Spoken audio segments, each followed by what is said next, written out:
Welcome! Today I will be making some mini envelopes for my swap with Artymaze. It is always nice to have some little envelopes for a swap where you can put in some ephemera, maybe some labels or tickets.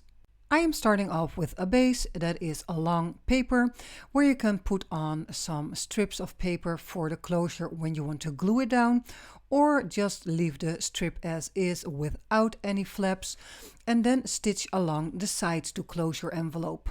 In today's video I will be focusing on this strip of paper.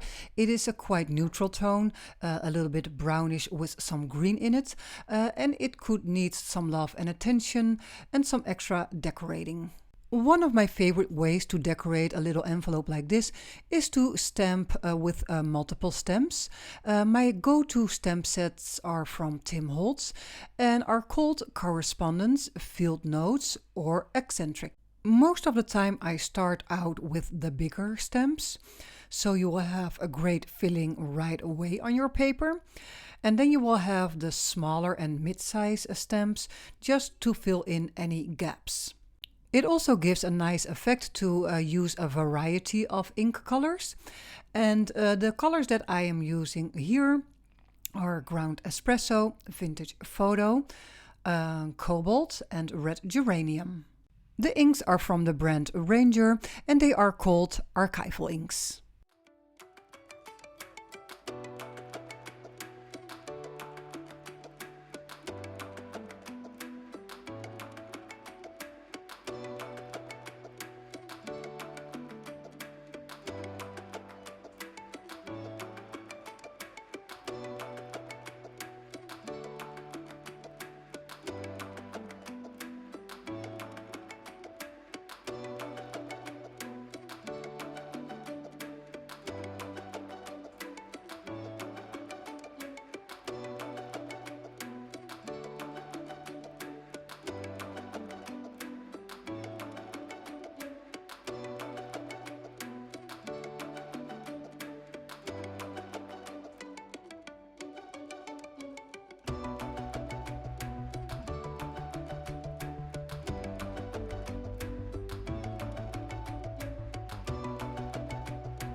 In the end, when you're almost done with the stamping, you will have some tiny gaps left over on the paper.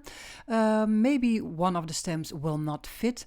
The thing that I will do at that moment is just do a partial print, and I will search for a word or a number that will fit the empty space.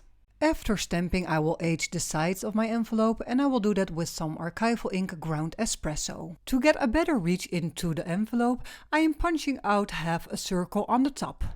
I am also making sure that every visible side on the inside, so the tag flap and a bit of the top, will be covered also in brownish ink.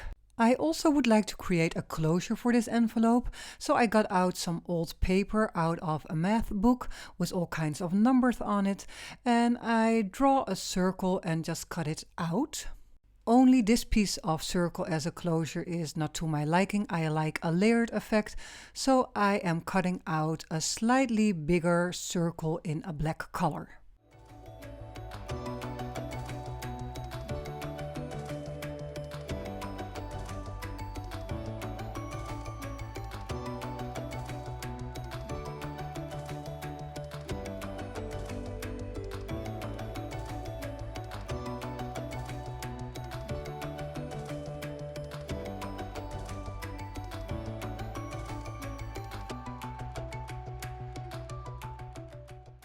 While the circle-shaped closure is drying on the side, I have some time to stitch the envelope along all sides. Now the stitching is done, I will have to determine the place where I want my closure to be and punch a hole right in the middle.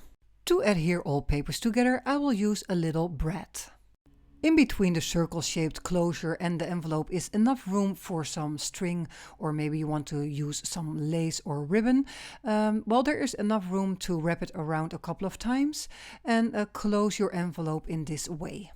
I am also repeating these steps on the 2 envelopes that you saw on the beginning of the video. So we have 2 circles as a closure, the black one a little bit bigger underneath, and on top a stamp that I used and cut out, and they were glued together. And I am using some other kind of string to close the envelope. When I looked at these 3 little envelopes all together, I was missing something in the middle envelope, the stamped one, especially the closure. And I thought I could use a pop of red, because throughout this whole project for Artymaze, I was using blue and red all the time.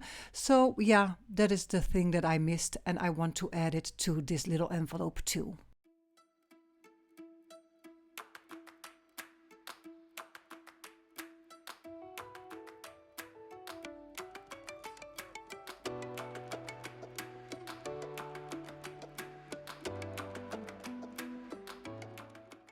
Only thing left to do is to find some nice stuff to fill up those little envelopes. I got out some of the labels that you can see here that will go inside of this envelope, but you can also think about creating labels or maybe your own snippets or little pieces of ephemera for the recipient to play with.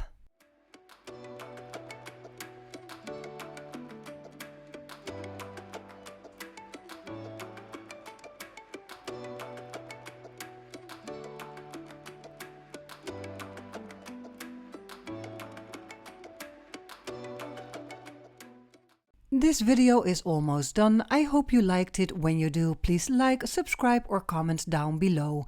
You can even become a patron of mine and support my work, or visit my little coffee shop for some digital kits. Thank you for spending time on my channel. I really appreciate it. Have a great day. Bye!